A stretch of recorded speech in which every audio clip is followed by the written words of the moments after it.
les decía, si vais a tener sexo antes de un partido importante, hacedlo con moderación. Antes de un partido importante es vital no beber, no drogarse y no hacer fantasías en la cama. O sea, fíjate, antes de un partido no drogarse, ¿eh? O sea, el resto de la semana vale, pero... Exacto. Hola, hola, una semana más, amigos, amigas, atleros y atleras, gentes del fútbol remoto. Aquí estamos de nuevo, Jordi Domínguez, Víctor Romero y Aitor Lagunas, servidor que os habla y que empieza a repartir un poquito de juego. Víctor, ¿cómo estás? ¿Qué tal? Muy bien, con muchas ganas. ¿A dónde nos quieres llevar? ¿A dónde os voy a llevar? Yo creo que voy a hacer un viaje multinación, ¿no? Por aquellos 8 países de las 211 de la FIFA que nunca han ganado ni un solo partido de clasificación. Uy, qué rico. Uy, qué rico. Y Jordi, ¿tú qué propones?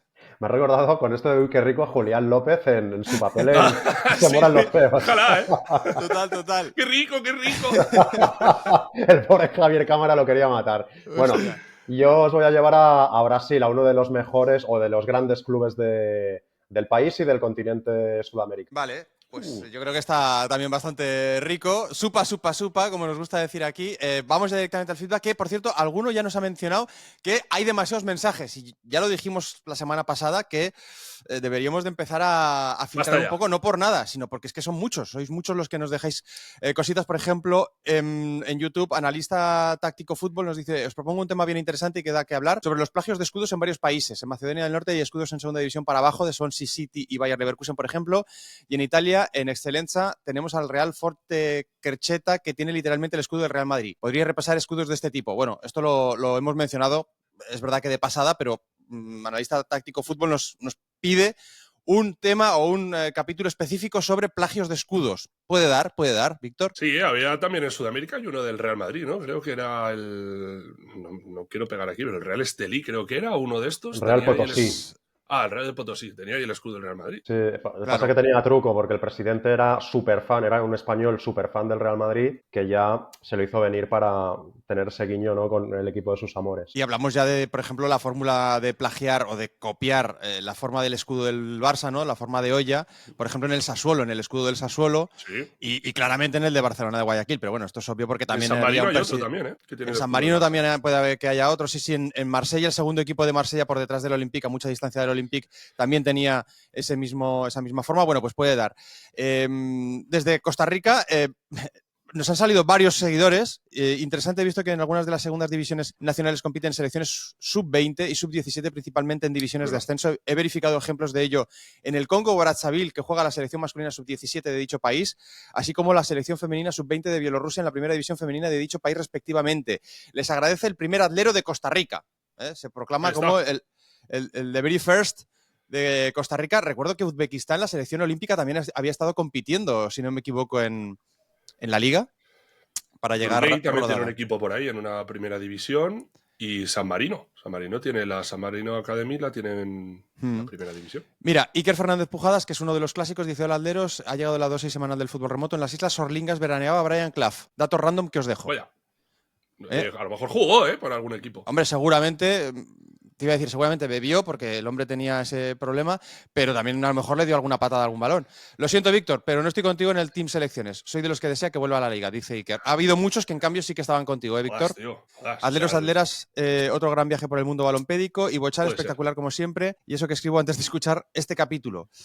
Nos da una pasadita de gol prácticamente Bochal, porque, y ya nos lo ha hecho también llegar muchos de los amigos y amigas del Atlas, hay un equipo en Perú que nos ha robado el corazón, ¿vale?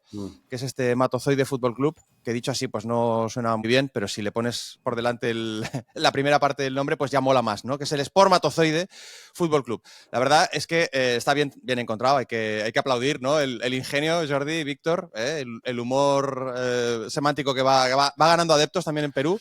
Y este equipo de Ayacucho, es que a mí me llegó un mail de un paisano, el aragonés Pedro Pérez Porta, que está de jefe de deportes en la Universidad Nacional de Ingeniería de Perú, y me avisó a principio de la semana que me dice: ojo, atención, que hay un equipo que entra muy en el radar del Atlas porque se llama Matozoide, pero concretamente Espermatozoide, ¿no? Y efectivamente en el escudo pues se puede ver eso, a un espermatozoide ahí dando vueltas, con una corona encima y, ojo, atención, con un santo por encima. O sea, es una combinación bastante rara de sexo y religión, que ahí está. Eso era un temazo de escape, ¿eh? Sí, sí, es verdad, es un temazo de escape, correcto. Pues Hombre, es un que equipo de Ayacucho. Escape el del No, espermatozoide. se llamaba tal cual, Sexo y Religión. A ver, a lo mejor le pusieron ahí al Cristo para que le dejaran participar, ¿no? O sea, yo creo que, aunque la Copa Perú es insondable, debe haber algún tipo de límite. Sí, Claro, no, bueno, yo puedes creo. llegar ahí a poner, yo qué No, sé, cualquier nombre a tu equipo. yo creo que San Juan Bautista, no es un Cristo, pero creo que tiene que ver con la región en la que está Ayacucho o la liga en la que está Ayacucho, que por cierto, este fin de semana cosechó un empate y me he hecho con la narración, sé que os gusta, me he hecho con la narración del espermatozoide. Equipo Hombre, Matt, soy del equipo de la sensación, el equipo de la semana a nivel nacional del Perú. Fíjate, ya como el narrador, en una liga muy, muy amateur. Este equipo, si no me equivoco, va a competir en Copa Perú porque la Copa Perú es tremendamente inclusiva y como todas las, o muchas copas, pues da también cabida a equipos que no son profesionales, pero la narración es muy amateur y si veis el vídeo, el estado del césped es tremendamente amateur. Seguimos porque hay empate y después del arranque del partido en el que ya el narrador se admite y reconoce que el espermatozoide lo ha petado en las redes, pues llega el gol. Atención, cuidado, el disparo, la pelota por el tránsito está. ¡Gol! ¡Gol! Del espermatozoide apareció. ¿Quién más? ¿Quién más? Nuestro capitán. Busca el nombre. King Lapa en el área. King Lapa es el capitán del espermatozoide. Me gusta cómo recalca, ¿eh? Para que se entienda bien el nombre del club. lo separa muy bien, ¿eh? Sí, Sí. ahí hay una pausa dramática. Hay un profesional aquí, ¿eh? Muy bien, muy bien, muy bien. Nos gusta mucho. Bueno, pues ya hemos escuchado goles en Gales, también en Somalia, ¿no? Jordi. Ujú. ¡Súper! Y ahora faltaba el gol del espermatozoide, que yo claramente creo que deberíamos de mover hilos, Víctor, Jordi, para conseguir un triangular entre el espermatozoide, el semen padán y quizá el leche. Yo creo que sería un Y el Barito torneo, Putera, también. un torneo de verano que debería patrocinar el Atlas de Brazalete. No sé con qué dinero, pero si conseguimos un sponsor, habría que Hombre, tirar para adelante. o la Playboy, OnlyFans ¿no? ahí, hay que tirárselo Exacto, a OnlyFans. OnlyFans, sí, sí. Yo resulta que no lo sabía, pero mi proveedor de contenidos y de telefonía móvil me estuvo cobrando durante prácticamente 2 años un canal porno que no llegué a disfrutar. Cuando me enteré, Si lo pues llegas a lógicamente... saber, Si lo llego a saber, claro, le hubiera dado uso. Claro, lo hubiera- Concretamente, Víctor, me estaban cobrando un canal de caza y pesca, otro de toros y un tercero de porno, que es como el pack un poco cuñado, Sí, el pack divorciado. Caspa, ¿no? Estamos pagando ahí 6 euros Exacto. al mes de pack Caspa. Y menos mal que me enteré yo y no se enteró mi mujer, porque si se llega a enterar mi mujer, pues lógicamente hubiera dicho, oye tú, pero ¿qué estás haciendo aquí, no? Pues quizá en ese canal podríamos meter, ¿no, Jordi? Podríamos meter este triangular semen padán, espermatozoide y leche. sí, yo lo veo, ¿eh? Yo creo que esto, o sea, puede parecer una broma, pero tendría su público. Este Sí, torneo. tendría su público, sí. Totalmente. Oye, muy rápido, en Ivos, por ejemplo, Juan Antonio Fernández recogía lo que comentábamos acerca de la facilidad que tienen los balcánicos para hablar en castellano y confirmaba lo que yo recordaba, que Jovetic el día de la presentación habló en perfecto castellano y le preguntaron que cómo es que hablas tan bien, a lo que respondió que era porque veía a los serranos en su país.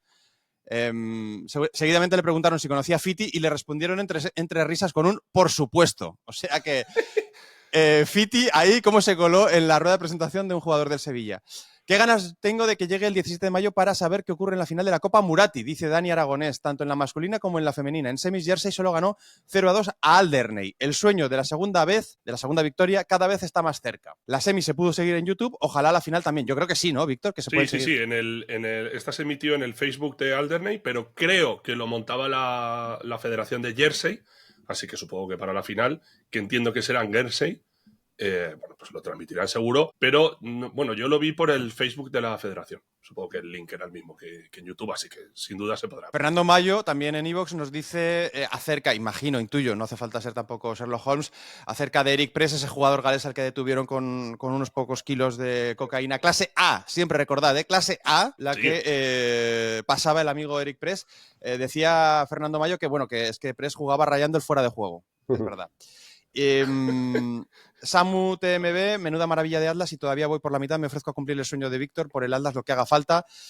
Yo seré el señuelo que se emborrache con los jugadores de las Orlingas para que alguno o varios tengan resaca al día siguiente y tengan que dejar su lugar a Víctor, ¿vale? Tío, ¿cuál era mi sueño de la semana pasada? Sí, ya me acuerdo. Sí. Bueno, Vale. para el año que viene tendrá que ser ya. Y Cristian Bona está en tu club, dice, soy de esos partidos de selecciones, himnos nacionales, banderas, etcétera, con lo cual luego ha habido también un debate posterior acerca de si los himnos y las banderas en un mundo globalizado tienen sentido o no.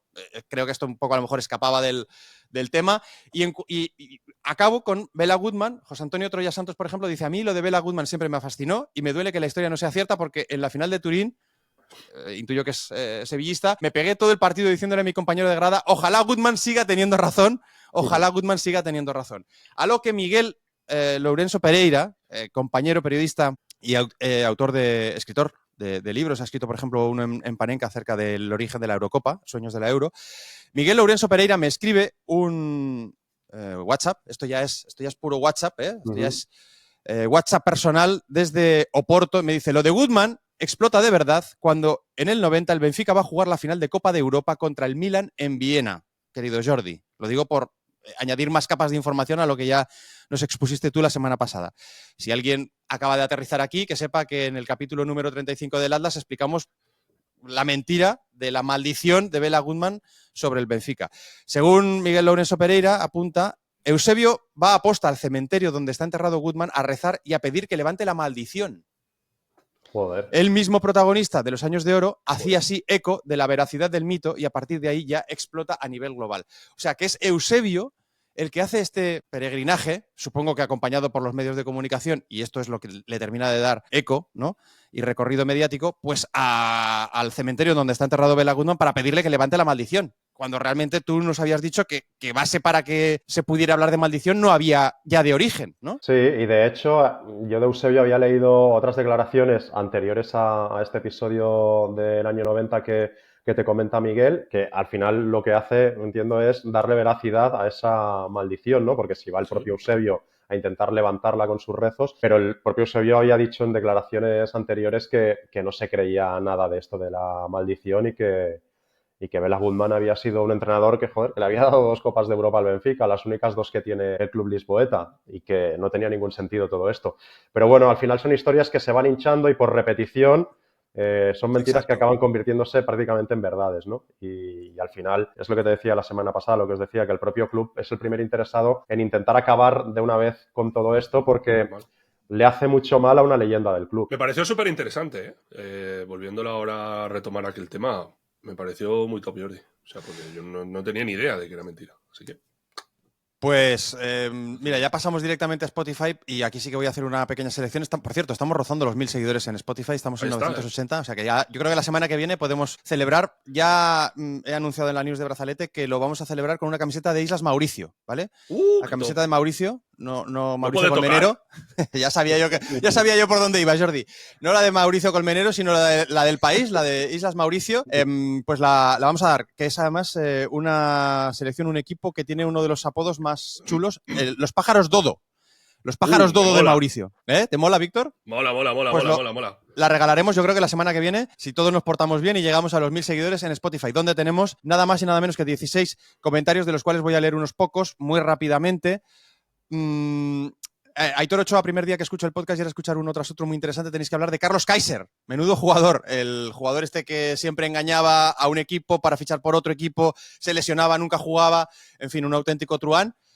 Un saludo a todos, en especial a mi tocayo Aitor, pues un saludo a Aitor. Pablo dice, Pablo Potums, os escucho siempre. Este es muy interesante.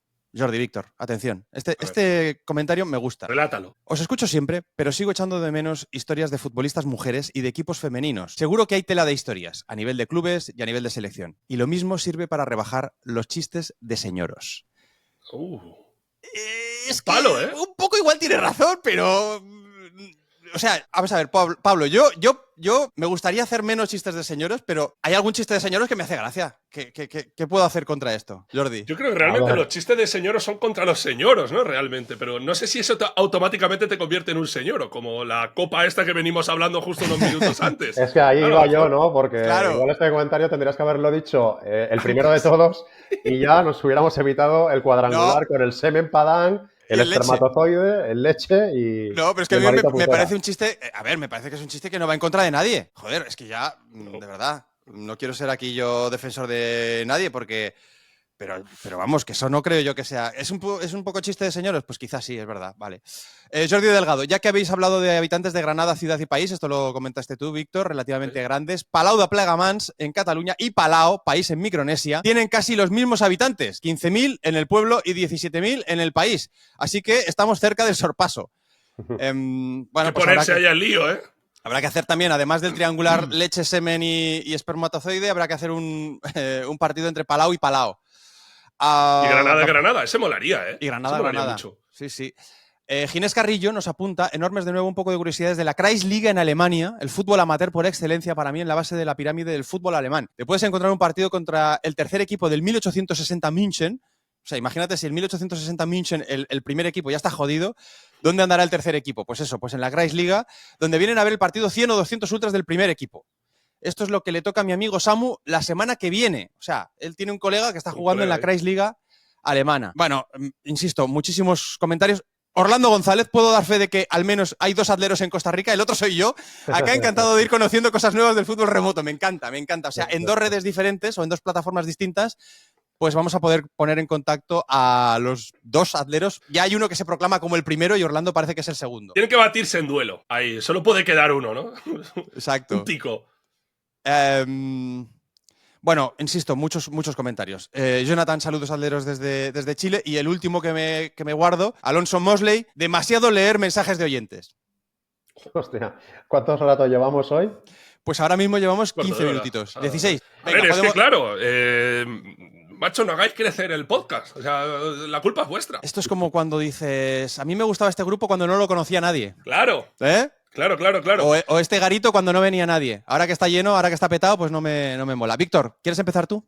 Sí, si queréis. Hago los honores. Por cierto, me has recordado una cosa. En la Ruta al Bacalao se decía que había un DJ que partía los LPs cuando sonaban en la radio. Decía, esta canción ya no va a volver a sonar aquí porque ya ha sonado en la radio. Lo partía allí, era como la consagración, ¿no? De, ala, otra canción que no mola.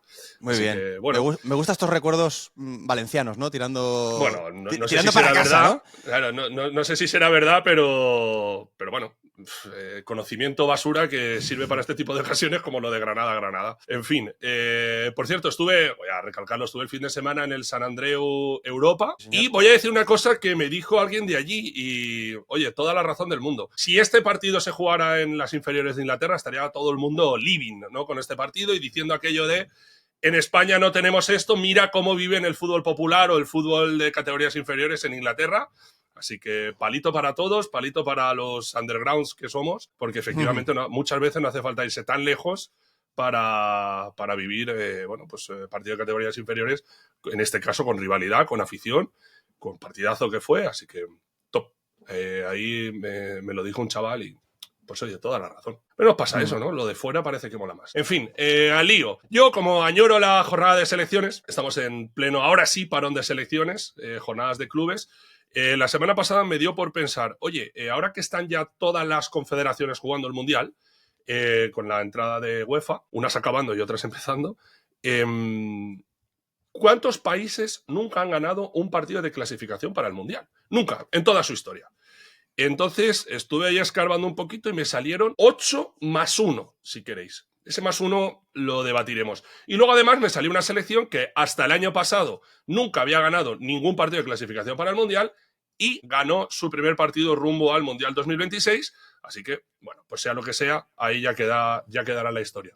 Empezamos, si queréis, de menos a más, de menos partidos jugados al Mundial a más. Lo voy a hacer rapidín. La primera es Sudán del Sur, evidentemente el país más joven del mundo, por decirlo así. 9 partidos jugados rumbo al Mundial. Este no es para tanto. 4 empates, 5 derrotas. El último empate contra Sudán, precisamente la semana pasada, que empataron ahí 1-1, creo que además a última hora. Así que, bueno, esta selección solo ha jugado 9 partidos rumbo al Mundial y tal. La número 2, seguimos en África, Eritrea, que ni siquiera ha participado, rumbo al Mundial 2026, 10 partidos, 3 empates, 7 derrotas. Esta gente, los pobres, es que ni juegan, ni les dejan jugar, ni bueno. De hecho, son uno de las, creo que es la única que no se ha presentado a los clasificatorios para el Mundial 2026. O sea, directamente la dictadura de allí dijo, no os presentáis porque si Eritrea juega como visitante, los jugadores desiertan. O sea, se quedan allí. Esto ha pasado mucho con Cuba, en las Copas Oro, antes sobre todo. Y bueno, pues en Eritrea el dictador ha dicho que bueno, pues que si se van a ir los futbolistas de ahí, pues que no se juega, no salen del país.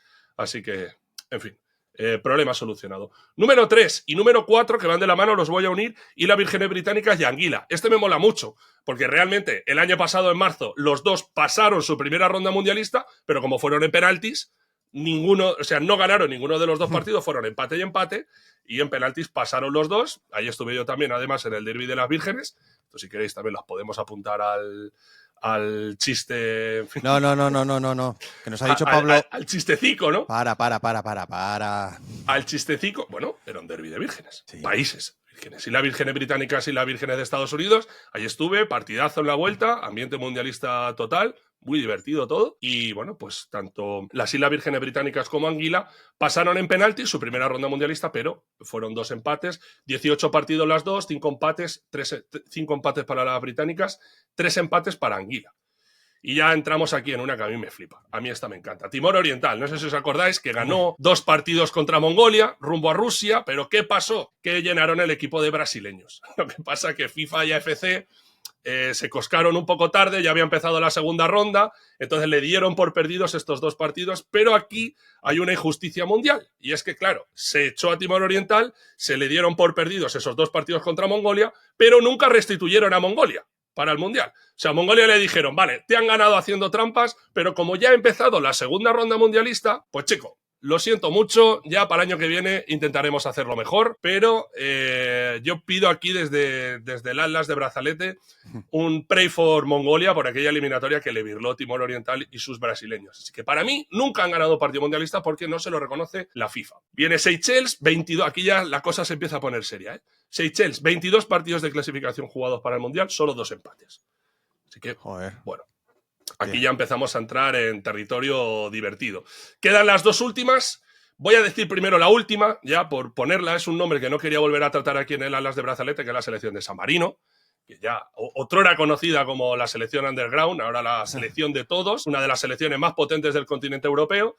Ha jugado 78 partidos de clasificación para el Mundial, solo ha empatado 2. Y el último de esos empates en 2001. Creo que llevaban 55 partidos seguidos perdiendo rumbo al Mundial. O sea, lo de San Marino rumbo al Mundial, para mí, solo tiene comparación con lo que está haciendo, y ahora sí, Gibraltar. Gibraltar lleva 22 partidos para el Mundial y contando, y ha perdido los 22. Pero es que escarbando un poco en la historia mundialista de Gibraltar, corta historia mundialista de Gibraltar, por otro lado, es que además también ha perdido todos sus partidos rumbo a una Eurocopa. O sea, si no fuera por la Nations League, Gibraltar no solo no habría ganado ningún partido oficial, sino que los habría perdido todos. Nunca ha empatado ni rumbo a una Eurocopa ni rumbo a un Mundial. Así que, para mí, eso tiene bastante más mérito por el momento que San Marino, porque San Marino creo que fue su tercer partido mundialista, lo empató. Fue un 0-0 contra Turquía. Así que yo no sé si en la historia del fútbol ha habido algún partido, o sea, ha habido alguna selección que ha jugado 22 partidos de clasificación para el Mundial y los ha perdido todos. Es que ni un empate, o sea, no ha rascado absolutamente nada. Y ya a mayores tampoco rumbo a una Eurocopa. Así que lo de Gibraltar, en fin. Y luego la selección que os he dicho, por terminar, por notita positiva, es la de las Islas Caimán. Estaba en este grupo hasta junio del año pasado, cuando ganaron 1-0 a Antigua y Barbuda y pudieron salir de esta lista de selecciones que nunca había ganado. Y ahora es cuando os meto aquí mi pedrada. Tuvalu, que no es una selección reconocida por la FIFA, sí participó en un clasificatorio por la FIFA porque participó en un torneo de Oceanía que formaba parte del clasificatorio para el Mundial.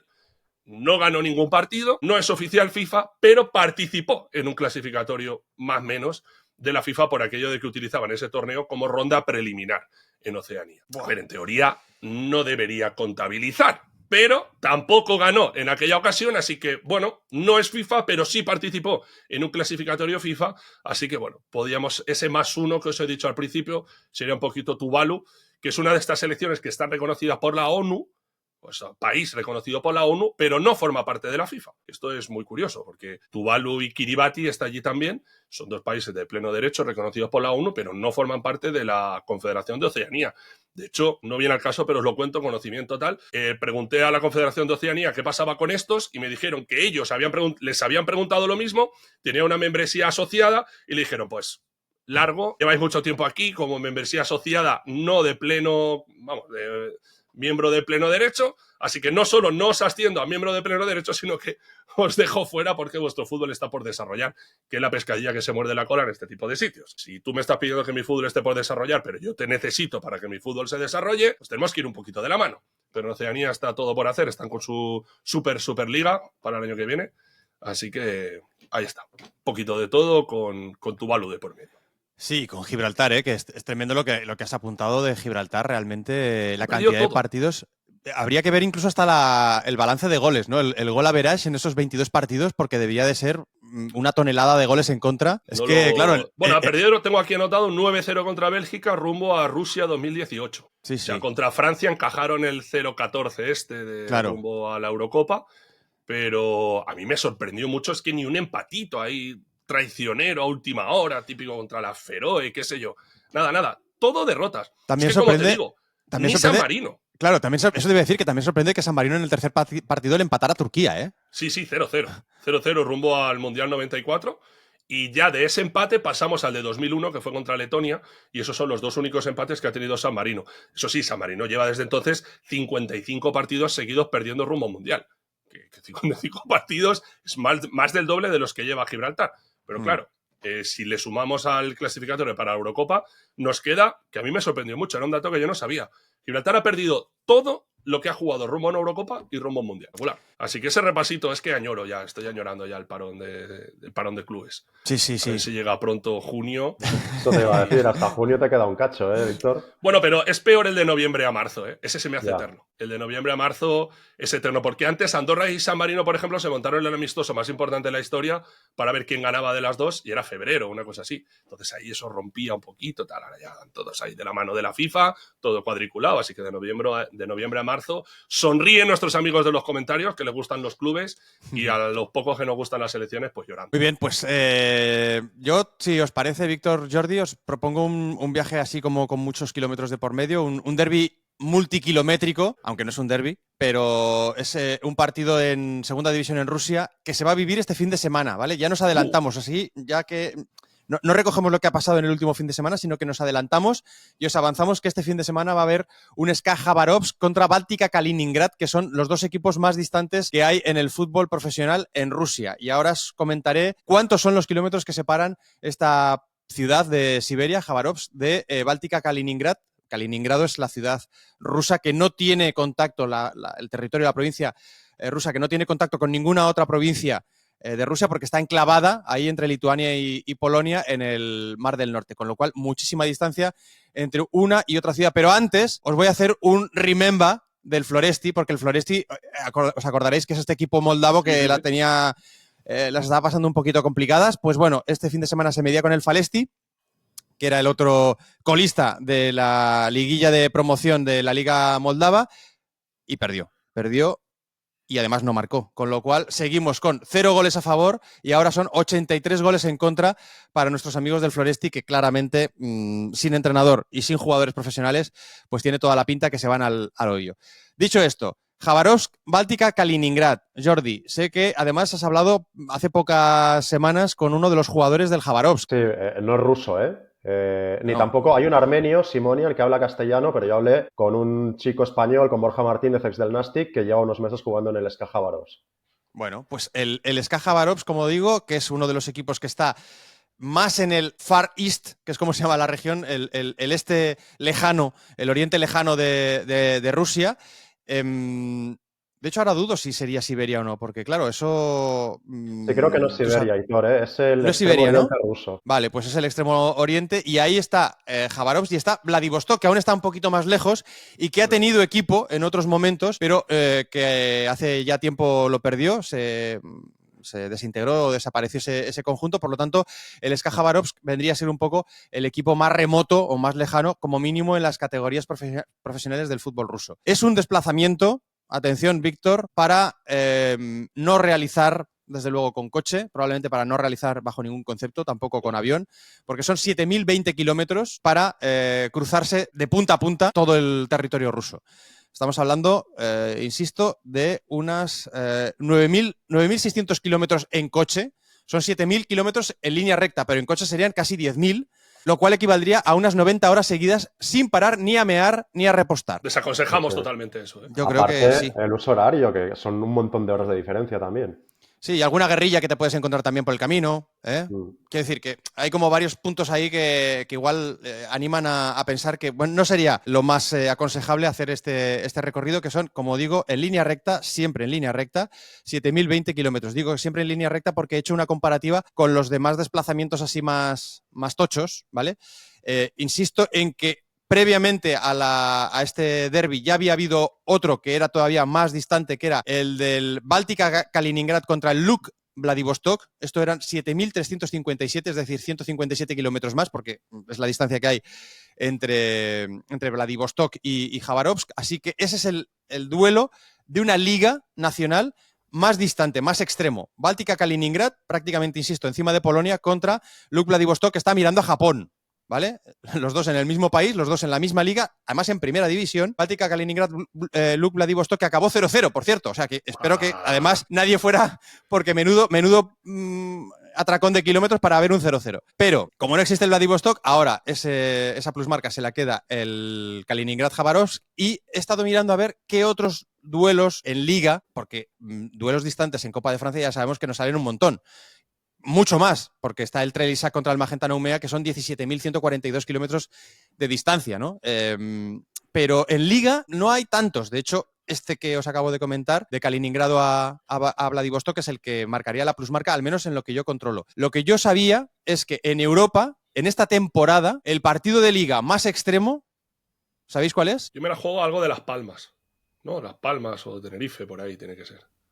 Pues vas muy bien. Pego ahí. Unión Deportiva Las Palmas, Girona.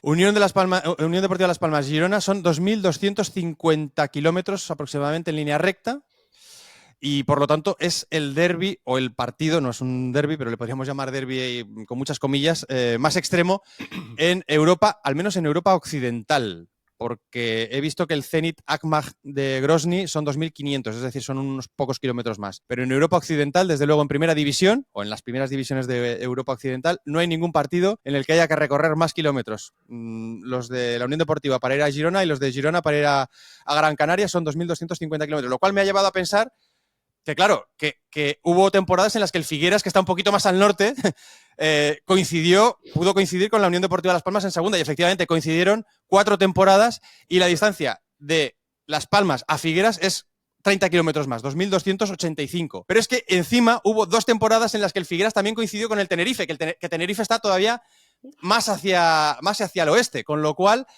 más kilómetros. Ese es, que yo conozca, el partido del fútbol profesional con más distancia en España. Son 2.340 kilómetros, se dio 2 temporadas a finales de los 80, Figueras-Tenerife. Si repasamos, por ejemplo, en esta misma campaña, el partido más extremo en Inglaterra, Jordi, pues es un Newcastle-Bournemouth, son 600 kilómetros. Claro, todo queda mucho más recogidito. En Noruega, el Tromsø, que está por encima de la línea del círculo polar, cuando tiene que bajar a la zona de Oslo y el sur de Noruega, recorren 1.935 kilómetros, es decir, también menos que Girona y Unión Deportiva Las Palmas. Ya he dicho que Zenit y Akmag Grozny en la liga rusa superan esa distancia, y ya si abrimos un poco el foco, nos iríamos a Brasil, a Estados Unidos y a la liga australiana. En Brasil, el partido con mayor distancia es el Sport Recife contra Internacional de Porto Alegre, ¿sí? Son 3.647 kilómetros, solamente superados por 1 kilómetro por el partido que también juega el Sport Recife contra el Gremio de Porto Alegre. Intuyo que el estadio de Gremio de Porto Alegre está 1 kilómetro más alejado, con lo cual hay 3.647 cuando juega contra el Internacional y 3.648 cuando visita Gremio de Porto Alegre. Ese es el duelo en la liga brasileña, en el Brasileirao más extremo. En Estados Unidos, en la MLS, está Vancouver Whitecaps contra Orlando City, es decir, uno en la costa pacífica, en Canadá, el otro en el Golfo de México, que ahora algunos quieren llamar Golfo de América. Son 5.200 kilómetros. ¿Qué pasa? Aquí hay asterisco, que Vancouver Whitecaps y Orlando City no están en la misma división. Podrían jugar en las fases finales, pero en su misma división, el Vancouver Whitecaps, el partido que tiene más remoto es con San Luis City, que son 3.569 kilómetros. También tela. Y por último, acabo, en la liga australiana, Perth, que está en el extremo oeste de Australia, contra Auckland, que es Nueva Zelanda. Y ahí hay 5.343 kilómetros. También una pecha de kilómetros. Pero aquí, claro, habría que meter el asterisco de que tanto Vancouver Whitecaps como Auckland son equipos que están jugando una liga en un país que no les corresponde. Uno es canadiense jugando con estadounidenses y el otro es neozelandés en la liga australiana. En cualquier caso, estamos hablando, insisto, de distancias, pues eso, que palidecen con respecto a los 7.020 kilómetros que van a tener que recorrer los valientes, como mínimo jugadores y staff técnico, y no sé si algún aficionado del Baltica Kaliningrad el próximo fin de semana para medirse al Khabarovsk. Mira, Aitor, justo mientras estabas contando todo esto, que me parece súper interesante, estaba revisando que justamente el capítulo de Rusia de este libro del que ya hemos hablado alguna vez, que está en marcha, va precisamente de las larguísimas distancias que hay en ese campeonato, y estaba revisando porque recordaba que en 2014-2015 el Baltica Kaliningrado y el Sajalín coincidieron en segunda. Sajalín es una ciudad de una isla que queda en el archipiélago japonés, o sea, es rusa, pero está por encima de Hokkaido, de la isla en la que está la ciudad de Sapporo, por ejemplo. O sea, está a unos 500 kilómetros de Sapporo. Y esos dos equipos coincidieron en segunda. Entonces, la distancia en línea recta entre Kaliningrado y Sajalín es de alrededor de 7.500 kilómetros. Con lo cual... Pues mira, superaría. Sí. Y solo ocurrió una vez y obviamente estaba todo el mundo deseando que el Sajalín descendiera para no tener que chuparse ese viaje, porque además... no se puede llegar por carretera. La única opción, obviamente, siendo una isla, es llegar en avión, pero hasta que, con varias escalas, porque no hay vuelos directos desde Moscú ni desde grandes ciudades rusas. Con lo cual, pues es un viaje en el que muy poca gente lograba sacar puntos porque llegaban reventados directamente a Sajalín. O sea, has dicho 7.500 kilómetros. Sí, por lo que ahora estaba revisando aquí. Bueno, es que varía un poco. 7.136 me pone buscando así en Google de forma rápida distancia entre Kaliningrado y Sajalín, pero luego me en parecen otra pocos, página, sí, en otra página me pone 7.500. Yo creo que es más 7.500 que 7.160. Sí, porque a mí me salían 7.300 entre Kaliningrado y Vladivostok todavía está en el continente. Exacto, todavía sí. Después de Vladivostok tendrías que cruzar hasta la isla. O sea que sí, pues superan. Sí, claro, esto era Báltica, Kaliningrad, Vladivostok, era la plusmarca en primera división, pero claro, yo no había mirado en segunda. Te recomiendo de todas maneras, yo os recomiendo a todos los amigos que os guste esta geografía tan extrema del fútbol, en la página Football Team News, que yo no conocía sinceramente, footballteamnews.com, hay un listado de temporadas, torneos, y tienen una pestaña de Football Club Travel Distances en kilómetros, es brutal. Y te marca, sí, es tremendo, te marca, pues dentro de un montón de divisiones y de países, Australia, Austria, Bélgica, Brasil, Dinamarca, Inglaterra, en fin, un montón de países, te marca las distancias entre los estadios, intuyo, que utilizan este baremo, entre los estadios de cada uno de los equipos que componen cada una de las categorías, para establecer eso, las distancias entre equipos. Así que de ahí he sacado yo estos datos, algunos, otros pues los he ido sacando un poco a ojo de buen cubero, como por ejemplo el recordar al Figueras en segunda división y pensar que el Figueras, al estar un poco más al norte que Girona, pues lógicamente habría marcado más distancia con los equipos canarios, tanto con Unión Deportiva Las Palmas como con Tenerife. Bueno, pues este es el apuntito que quería hacer de este derbi multikilométrico. Jordi, ¿tú por dónde quieres ir? Antes de que empiece Jordi, quiero lanzar un saludo a la gente que ahora mismo ha llegado a este punto del podcast, que se planteen ahí porque están escuchando un podcast donde están tirando líneas el de la segunda división rusa.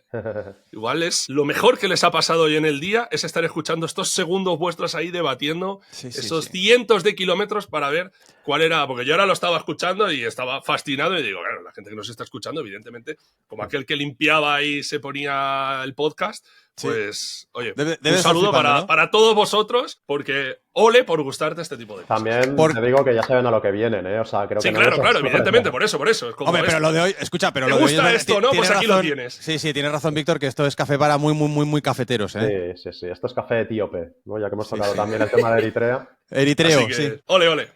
Dale, Jordi. Un aplauso para los oyentes. Mira, o sea, este es un tema que a veces genera mucho debate. No sé si es un debate que a lo mejor es entre periodistas, pero claro, nosotros al final nos dedicamos a hablar de fútbol y a veces los propios futbolistas critican que nosotros no hemos jugado al fútbol o no lo hemos hecho de forma profesional y que no estamos habilitados para poder analizar fútbol de la misma manera que lo podría hacer un exjugador, un exentrenador, etcétera, ¿vale? Y muchas veces dicen, es que habría que verte a ti entrenando. Pues os voy a llevar a Un caso que ocurrió hace 40 años en el Flamengo y en el que, después de una tremenda crisis de resultados, Clever Leite, que era el presidente del Flamengo en esa época, decidió darle la batuta del equipo a un periodista y lo puso de entrenador para terminar la temporada los últimos 3 meses. Hablamos de 1995, hablamos de Washington Rodríguez, que fue un famoso periodista deportivo de Radio Globo que lamentablemente falleció el año pasado a los 87 años. Le llamaban Apollinho porque por lo visto el micrófono inalámbrico que utilizaba se parecía mucho al que usaban los astronautas de la misión Apolo 11 para comunicarse con Houston. Apolillo, ¿eh? Y le llamaban Apollinho. Sería un poco como José María García y Butanito, que le llamaban así por la chaqueta naranja que lucía cuando iba a hacer las entrevistas a pie de campo en los estadios, y le quedó ya ese apodo. Pues en el caso de Washington Rodríguez le quedó lo de Apollinho por ese micrófono. Él nunca escondió su fanatismo por el Flamengo. O sea, él cuando hacía comentarios en la radio todo el mundo sabía que él era hincha del Flamengo.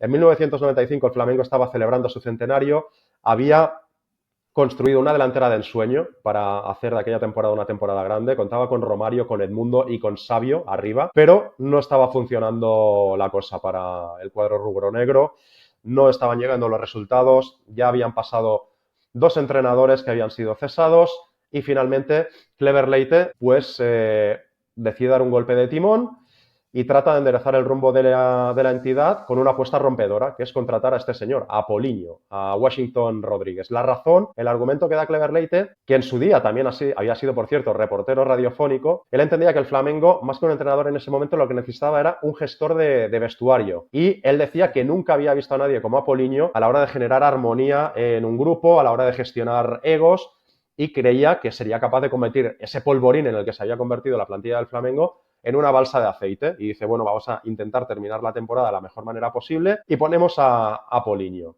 Bueno, total, de la noche a la mañana Apollinho pasa de rajar de Romario en la radio a dirigirle en la ciudad deportiva del Flamengo. Pero es un tipo inteligente y entonces lo primero que hace es hablar con Romario, liman asperezas y de alguna manera le dice, usted va a ser quien lidere mi equipo. Yo he dicho muchas cosas de usted, un poco Luis Aragonés, ¿no? Pero a partir de ahora... Liman asperezas, ¿no? Liman asperezas o recoge cable, ¿no? Más bien. Bueno, sí, llámalo como quieras. Pero el caso es que él sabía que, claro, si quería que el equipo tirara hacia arriba, necesitaba que sus grandes estrellas estuvieran a bien con él. Además, no llega solo. Tuvo la inteligencia de acompañarse de un cuerpo técnico con cierta reputación, con cierta experiencia en el fútbol brasileño. Contaba, entre otros, con Artur Bernardes, que había sido entrenador del Fluminense, y además ponía el título de entrenador, porque la CBF, como os podéis imaginar, no hizo ninguna gracia que un periodista sin título de entrenador pues dirigiera seguramente el equipo más importante del país.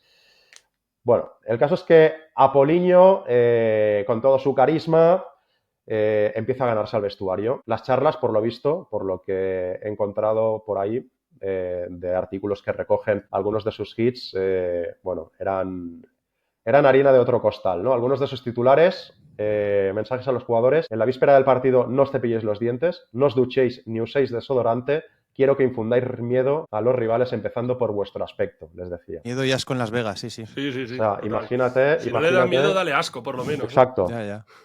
Imagínate cuando Romario iba a ganar la posición y levantaba la aleta. Y luego les decía... Bueno, a Romario no le hacía falta tampoco, pero a algún otro sí le haría más falta. O a Edmundo, por ejemplo. Para ganar la posición. Les decía, si vais a tener sexo antes de un partido importante, hacedlo con moderación. Antes de un partido importante es vital no beber, no drogarse y no hacer fantasías en la cama. O sea, fíjate, antes de un partido no drogarse, ¿eh? O sea, sí. El resto de la semana vale, pero... Exacto. Bueno, el caso bien. Me gusta. Apollinho, ¿eh? Me gusta Apollinho. Bastante ordenado, ¿eh? Apollinho. Sí. Bueno, pues el caso es que la andadura de Apollinho empieza con buen pie. Eso te iba a decir, ¿cómo le fue? Empieza con buen pie, con un triunfo en Argentina frente a Vélez Sarsfield en los octavos de final de la Supercopa Sudamericana, que era un torneo que entonces enfrentaba a los equipos que habían sido campeones de la Libertadores. En su siguiente partido, que en este caso ya es de Brasileirao, contra el Juventude en Caxias do Sul, hay una cosa bastante divertida, que es que como desde el banquillo no podía tener una perspectiva clara de todo lo que estaba sucediendo en el campo, porque lo veía a ras de césped, decide pedir que le pongan un monitor en el banquillo. Estamos hablando del año 95, ¿eh?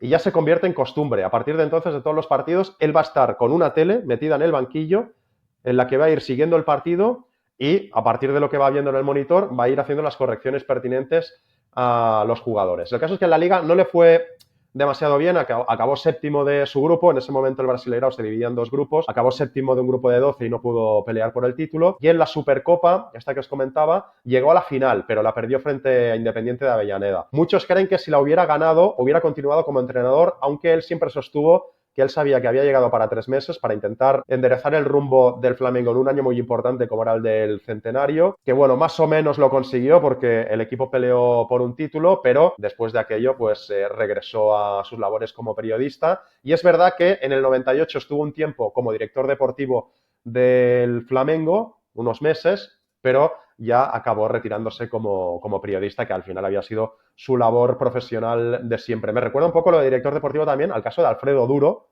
periodista que ahora está en el Chiringuito, Hola. y que fue el primer director deportivo del Getafe en Primera División, de 2004 a 2006. Así que bueno, aquí en España también hemos tenido algún caso parecido.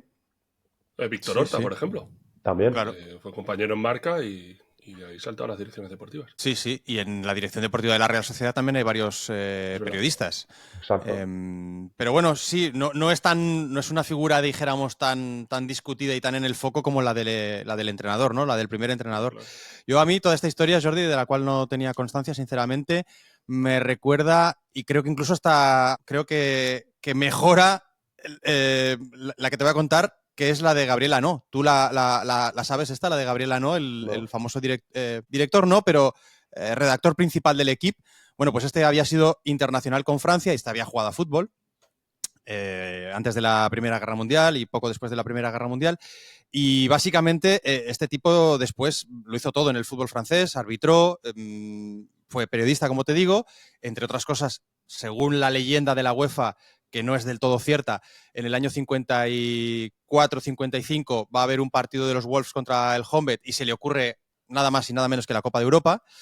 Pero entre otras cosas también fue entrenador Gabriel Anó. Y sinceramente te decía que mejoraba la historia de Apoliño porque Gabriel Anó compatibilizó los dos papeles. Era periodista mientras era seleccionador de Francia. O sea, siendo seleccionador de Francia, al día siguiente que jugaba Francia, Gabriel Anó tenía que escribir la crónica del partido. Y claro, llega un partido, Francia-España, en el que España le mete una goleada en París a la selección francesa y Gabriel Anó, como periodista, pide la dimisión en la columna del equipo del Gabriel Anó, seleccionador francés. Joder. Dice que así no se puede continuar y que la selección francesa necesita un cambio en el banquillo. ¿Cómo estaría Gabriel Anó para pedir su propia cabeza? Pero esto sucedió, es decir, hay un periodista que haciendo de seleccionador acabó pidiendo la cabeza del seleccionador. Esto es lo primero que me ha venido a la cabeza con la historia de Apoliño. Y lo segundo, es una historia que no tengo muy trabajada, pero que seguramente a lo mejor algún oyente, y si no, seguro que Miguel Lourenço Pereira, este amigo portugués, amigazo, un tipazo espectacular y grandísimo periodista, pues me lo podrá explicar mejor. Pero tengo aquí una historia guardada para escribirla en Panenka algún día acerca de Anselmo Fernández. Anselmo Fernández fue un portugués, un ciudadano portugués de origen español, de origen zamorano concretamente, que fue el arquitecto que diseñó y que construyó el estadio José Alvalade en 1956. ¿Vale? Poca broma, un estadio, un campazo brutal para el Sporting Club de Portugal. Resulta que Anselmo Fernández, como os digo, era portugués pero de origen español, había intentado ser jugador, pero bueno, por alguna razón no terminó de... no futbolística, por alguna razón de salud no terminó de llegar a ser jugador. Y acabó dedicándose a la arquitectura. Ha dejado un montón de edificios en la Portugal de los años 50 y 60, pero resulta que cuando el Sporting Portugal estaba mal, a principios de los años 60, supongo que debía de tener buena relación, ¿no? con la dirección del equipo, con la directiva, pues recurrieron a él para ser entrenador. Y el único título internacional del Sporting Club de Portugal, que es una recopa en el año 63-64, lo ganó con el arquitecto Anselmo Fernández como entrenador.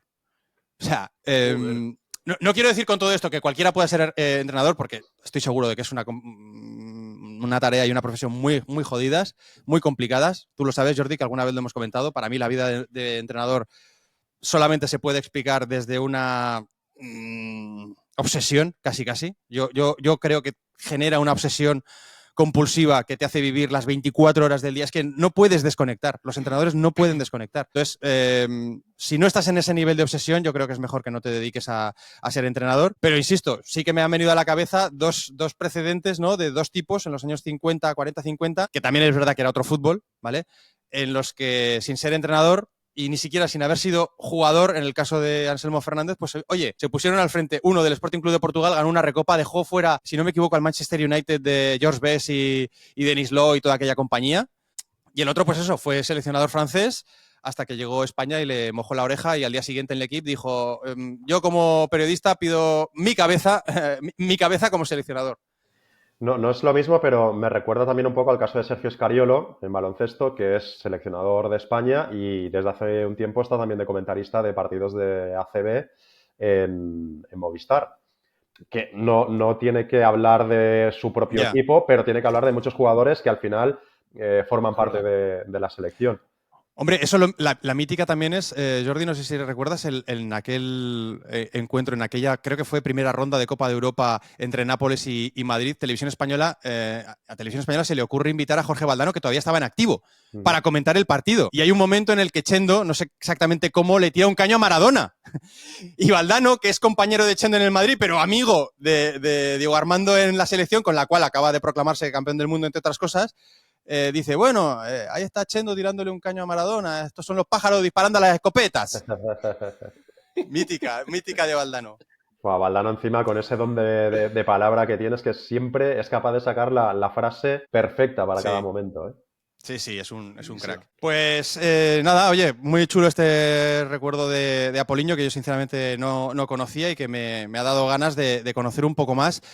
Antes hablabas del elogio y del aplauso que merecen los oyentes que han llegado hasta aquí, Víctor. Déjame decir que hay un oyente también, Jesús Gómez, que por WhatsApp me ha escrito, me reitera que estamos invitados una vez más también para la Feria de Sevilla. Invitados estáis, desde luego, Caseta La Gran Familia. Calle Curro Romero 30. Tenemos muchas invitaciones. Al final vamos a tener que ir, ¿eh? Este año, por primera vez en la historia, la Feria de Abril empieza en mayo. Amigos, me dice. Wow. Arranca el lunes de pescadito a las 12 de la noche y va de martes 6 de mayo hasta el domingo, ¿vale? O sea que... molaría ir, ¿eh? Y hacer un habría que gestionar el pase. Fíjate, poner una grabadora ahí. Pero mejor hacerlo por la tarde, ¿eh? Porque según a qué hora lo hagamos, claro. A ver qué sale. Bueno, habrá que seguir los criterios de Apoliño, ¿no? No beberse, no drogarse y follar suavecito. ¿Eh? Creo que no tendremos ninguno de los tres problemas. Esa es la receta de Apoliño, tío. Bueno, señores, yo creo que ya estamos a punto de acabar. Esto es, señoras y señores. No sé cuántos minutos llevamos. Señoras, señores y señoros. Venga, vamos con la ronda. Vamos con la rondita. Muy rápida. Vamos a empezar con los huevos. Y no es una broma de señoros.